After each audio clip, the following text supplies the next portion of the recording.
नमस्कार दोस्तों, एक बार फिर से आपको नव वर्ष की ढेर सारी शुभकामनाएं। दोस्तों, नव वर्ष का पहला दिन है और आज हमने सोचा कि हम किस पे बात करें आप लोगों से। तो मुझे लगा कि आज के दिन जो है शुरुआत करते हैं उत्तर प्रदेश की राजनीति से।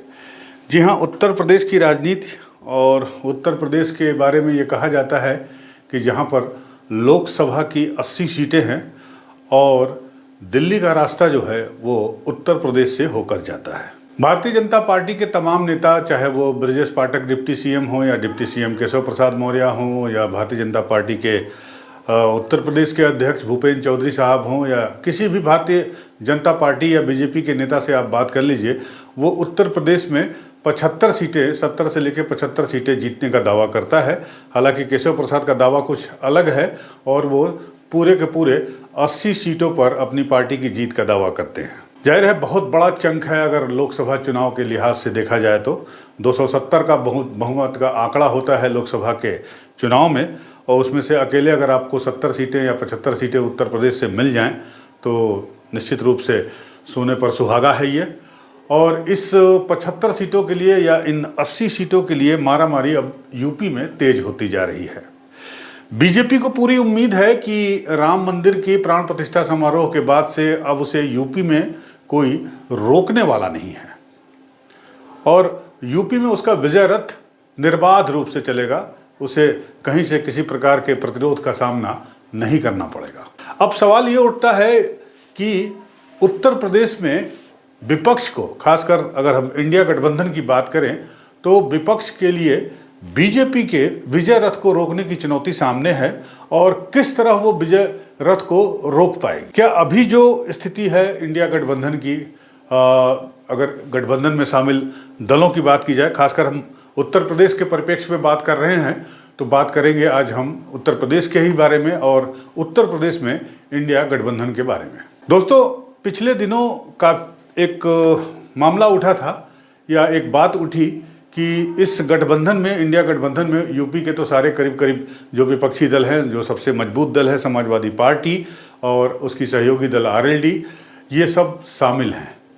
लेकिन यूपी की राजनीति बगैर मायावती के नहीं पूरी हो सकती। जी हाँ, मैं बात कर रहा हूँ उत्तर प्रदेश के 4 बार की मुख्यमंत्री रह चुकी मायावती और उनकी पार्टी बहुजन समाज के बारे में। मायावती एक ऐसा चेहरा है उत्तर प्रदेश में, एक ऐसा दलित चेहरा है जो हमेशा से प्रासंगिक रहा है। हालांकि आज की तारीख में कुछ लोग उनको खारिज करते हैं, उनकी पार्टी को खारिज करते हैं, लेकिन मेरा मानना है कि उत्तर प्रदेश की राजनीति में मायावती को फिलहाल खारिज आप नहीं कर सकते हैं। मायावती सीट जीते या न जीते, उनका जो दलित वोट है वो उनके साथ इंटैक्ट खड़ा रहता है।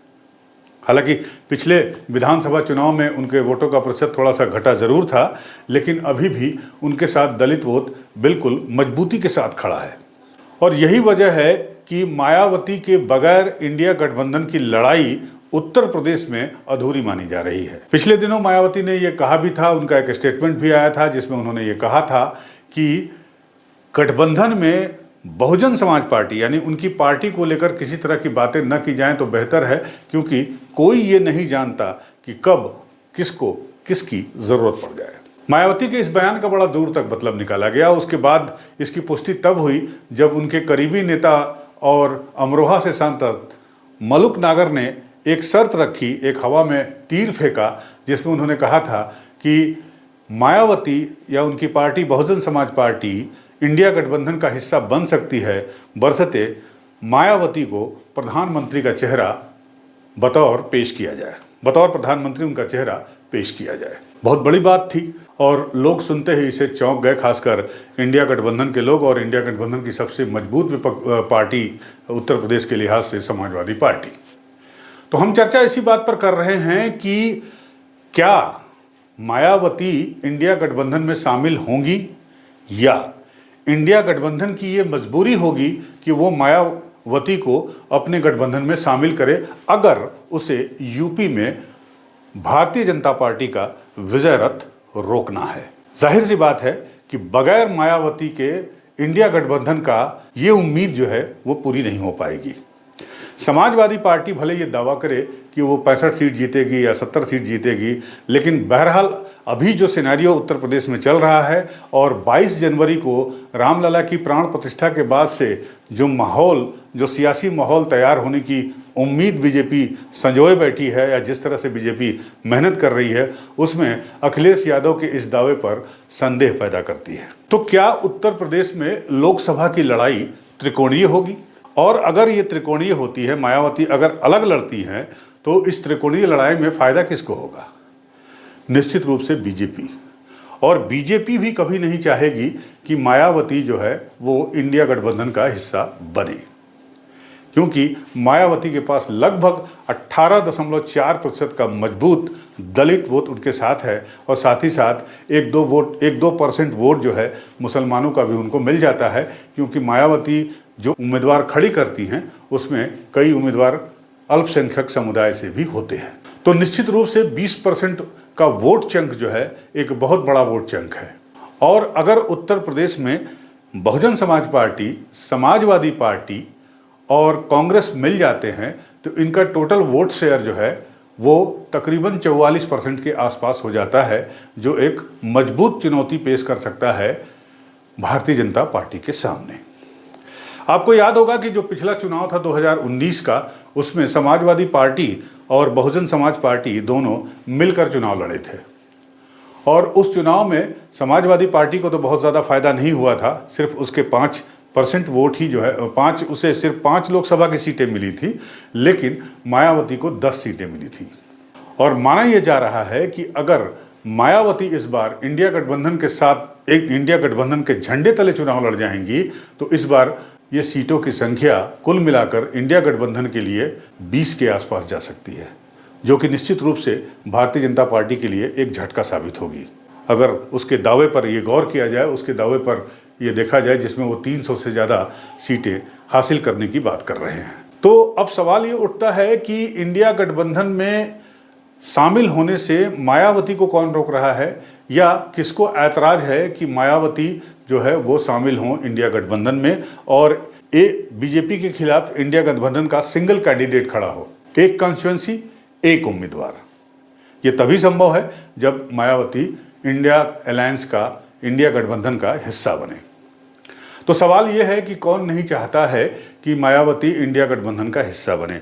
तो इसमें सबसे बड़ा जो सिनेरियो उभर कर सामने आ रहा है, जो सबसे बड़ा ऑब्जेक्शन उभर के सामने आ रहा है, वो है समाजवादी पार्टी की तरफ से और आरएलडी उसकी जो सहयोगी पार्टी है। कम से कम जो आज की सूचना है, आज की तारीख है, उससे ये बिल्कुल क्लियर है कि समाजवादी पार्टी और आरएलडी नहीं चाहते कि मायावती जो है इंडिया गठबंधन का हिस्सा हो, क्योंकि अखिलेश यादव जो पीडीए की राजनीति लेकर आए हैं यूपी में, पिछड़े, दलित और अकलियत की, उस राजनीति पर असर पड़ने की संभावना है, पहली बात। दूसरी बात कि अखिलेश यादव को भी इस बात का थोड़ा बहुत रंज है कि जब 2019 में वो मायावती के साथ मिलकर चुनाव लड़े थे तो उस वक्त मायावती के वोट उनको ट्रांसफ़र नहीं किए थे, नहीं हुए थे, ऐसा उनका आरोप है। और वाइसे वर्सा यही आरोप मायावती ने भी जो है अखिलेश यादव की पार्टी पर लगाया था कि उनकी पार्टी के वोट उनको ट्रांसफ़र नहीं हुए। बावजूद इसके बसपा को बहुत बड़ा फायदा हुआ था, जबकि 14 के लोकसभा चुनाव में वो बिल्कुल हाशिए पर थी। तो अखिलेश यादव को यह निश्चित रूप से इस बात का एहसास हुआ है या उनको लगता है कि मायावती से गठबंधन करके उनका कोई फायदा नहीं हुआ है, लिहाजा हो सकता है कि वो इस बात के फेवर में ना हो कि मायावती को इंडिया गठबंधन का हिस्सा बनाया जाए।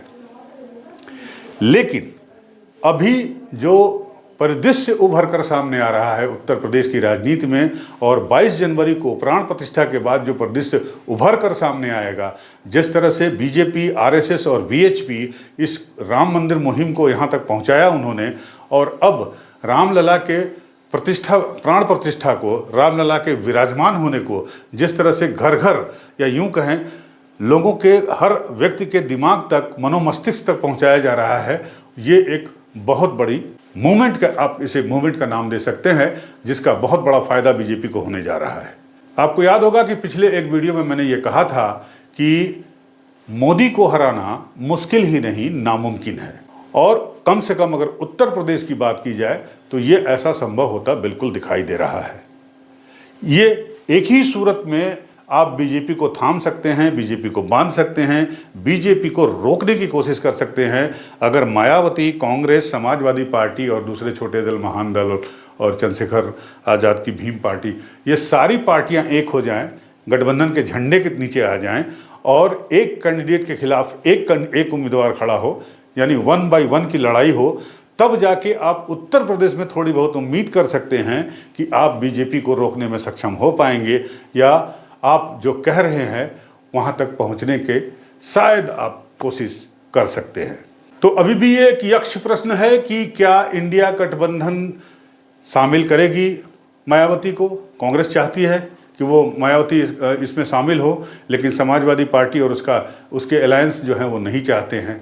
दूसरी बात, क्या मायावती खुद तैयार होंगी इंडिया गठबंधन में शामिल होने के लिए, और अगर वो तैयार होती हैं तो क्या इंडिया गठबंधन, सबसे बड़ा सवाल जो अब मैं आपके सामने बताने जा रहा हूं, उठाने जा रहा हूं कि क्या मायावती को इंडिया अलायंस इस शर्त पर लेने की बात करेगा या ले सकता है कि मायावती को पीएम का फेस बनाकर चुनाव लड़ा जाए। मुझे थोड़ा सा शुबा है, मुझे थोड़ा सा संदेह है, क्योंकि इस कंडीशन पे मायावती को लेने में इंडिया गठबंधन कम से कम या उसके नेता जो हैं वो 10 बार सोचेंगे। लेकिन अगर मैं अपनी बात करूं, मैं अपने विचार आपके साथ शेयर करूं, तो मुझे लगता है कि ये एक बहुत बड़ा दांव होगा। एक तो दलित वोट इंटैक्ट होंगे, दूसरा मुस्लिम वोट आपके पास आएंगे। कांग्रेस और बीएसपी अगर एक साथ है, समाजवादी पार्टी एक साथ है, तो मुस्लिम वोट आपको साथ मिलेंगे, साथ ही साथ यादव वोट आपको मिलेंगे और कुल ये वोटों का परसेंटेज जो है वो 40% से ऊपर जाएगा। इसके अलावा आधी आबादी के वोट भी आपको मिल सकते हैं जो अभी बीजेपी को मिल रहे हैं। जी हाँ, अगर मायावती को इंडिया गठबंधन पीएम का चेहरा पेश कर देता है और उस चेहरे पर चुनाव लड़ता है लोकसभा 2024 का, तो आधी आबादी के भी बहुत सारे वोट इंडिया गठबंधन की तरफ आने की पूरी संभावना बनती है।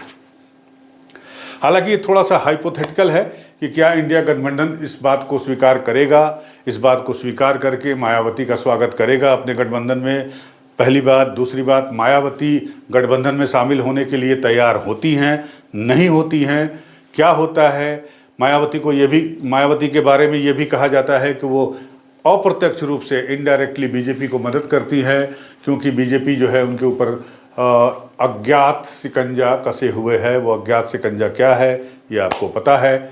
जैसा कि तमाम विपक्ष के नेता जो है आरोप लगाते हैं भारतीय जनता पार्टी की केंद्र की सरकार पर, तो उसके बारे में लोग बात करते हैं, जिसकी वजह से मायावती जो है वो गठबंधन में नहीं आ सकती हैं या उनको नहीं आने दिया जाएगा। जो भी हो, लेकिन मायावती, अंत में मैं आपको यही कहना चाहता हूं कि अगर मायावती इंडिया गठबंधन में आती हैं और उत्तर प्रदेश में इंडिया गठबंधन मायावती के झंडे तले चुनाव लड़ता है, तो निश्चित रूप से बीजेपी की मुश्किलें बढ़ जाएंगी। बीजेपी को संभवतः अपने स्ट्रेटजी में थोड़ा बहुत परिवर्तन भी करना पड़ सकता है, क्योंकि मायावती के वोट बिल्कुल सॉलिड वोट हैं। तो इस वीडियो के बारे में आप अपनी राय ज़रूर प्रकट करिएगा। ये वीडियो आपको कैसा लगा इसके बारे में बताइएगा कमेंट बॉक्स में जाके, मैं आपके कमेंट का जवाब दूंगा।